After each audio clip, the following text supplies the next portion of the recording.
रूस के बारे में कहा जाता है कि वहाँ के सत्ताधारी नेता आसानी से अपनी सत्ता नहीं छोड़ते। व्लादिमीर पुतिन पिछले 20 सालों से रूस की सत्ता पर काबिज है। रूस के संविधान संशोधन के बाद व्लादिमीर पुतिन के 2036 तक सत्ता में रहने के रास्ते खुल गए।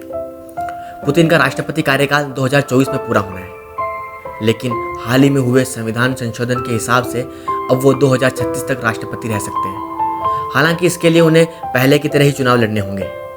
व्लादिमीर पुतिन के बारे में आज हम कई दिलचस्प बातें जानेंगे जो पुतिन को दुनिया में सबसे अलग बनाता है।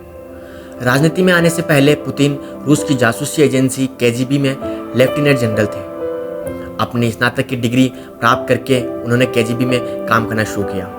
यहाँ वो सन 1991 तक काम करते रहे। केजीबी में थोड़े समय में उन्हें लेनिनग्राद में विदेशियों और वाणिज्यिक दूतावास के अधिकारियों की निगरानी का कार्य मिला। पुतिन ने 60 साल तक सोवियत संघ की गुप्तचर संस्था केजीबी में अधिकारी के रूप में कार्य किया, जहां वो लेफ्टिनेंट कर्नल के पद तक पदोन्नत हुए। 1991 में सेवानिवृत्त होने के बाद उन्होंने अपने पैतृक शहर सेंट पीटर्सबर्ग से राजनीति में कदम रखा। 1996 में वह मॉस्को में राष्ट्रपति बोरिस येल्त्सिन के प्रशासन में शामिल हुए। येल्त्सिन के अचानक इस्तीफा देने के बाद व्लादिमीर पुतिन 31 दिसंबर 1999 को रूस के कार्यवाहक राष्ट्रपति बने। इसके बाद पुतिन सत्ता के गलियारे में आगे बढ़ते चले गए। पुतिन ने वर्ष 2000 और फिर 2004 का राष्ट्रपति चुनाव जीता। रूसी संविधान के द्वारा तय किए गए कार्यकाल सीमा की वजह से वह 2008 में लगातार तीसरी बार राष्ट्रपति पद के चुनाव में खड़े होने के लिए अयोग्य थे। 2008 में दिमित्री मेदवेदेव ने राष्ट्रपति चुनाव जीता और प्रधानमंत्री के रूप में पुतिन को नियुक्त किया। सितंबर 2011 में कानून में बदलाव किया गया। राष्ट्रपति पद के कार्यकाल की अवधि को 4 साल से बढ़ाकर 6 साल किया गया और पुतिन ने 2012 में राष्ट्रपति पद के लिए एक बार फिर तीसरे कार्यकाल की तलाश में चुनाव लड़ने की घोषणा की, जिसके चलते कई रूसी शहरों में बड़े पैमाने पर विरोध प्रदर्शन हुआ। मार्च 2012 में उन्होंने फिर से राष्ट्रपति चुनाव जीता। 2018 में हुए राष्ट्रपति चुनाव में 76% वोट हासिल करने के पश्चात वे अगले कार्यकाल के लिए भी निर्वाचित हुए।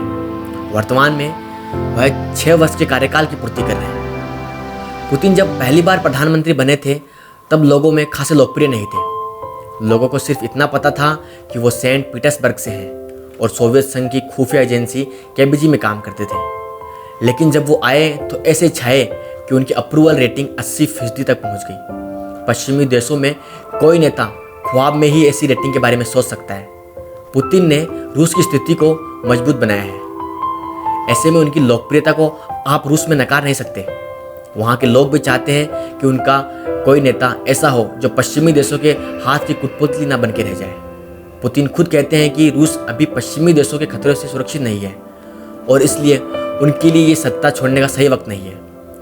फोर्ब्स के शक्तिशाली लोगों में व्लादिमीर पुतिन 3 बार शामिल हो चुके हैं। पुतिन ही ऐसे सत्ताधारी हुए हैं जिन्होंने येल्त्सिन के बाद के वर्षों में रूसी अर्थव्यवस्था में मचे कोहराम को शांत किया है। पुतिन के सत्ता में आने के बाद रूसी अर्थव्यवस्था में जबरदस्त सुधार देखा गया है, जिसमें अहम योगदान तेल और गैस की बढ़ती कीमतों का रहा है। वर्ष 2008 में राष्ट्रपति पद छोड़ते वक्त उन्होंने कहा था कि मैं क्रेमलिन छोड़ रहा हूँ, रूस नहीं, और उन्होंने अपना वादा पूरा किया। उन्होंने मेदवेदेव को रूस का राष्ट्रपति बनाया, जो पुतिन के बेहद ही करीबी माने जाते हैं, और खुद रूस के प्रधानमंत्री बने। भले ही उनके प्रधानमंत्री बनने की उम्मीद उस समय किसी को ना हो, इसमें कोई दो राय नहीं है कि वो जो फैसले लेते हैं वही होता है। पुतिन एक ऐसे व्यक्ति हैं जिन्हें रूसी जनता का जबरदस्त समर्थन हासिल है।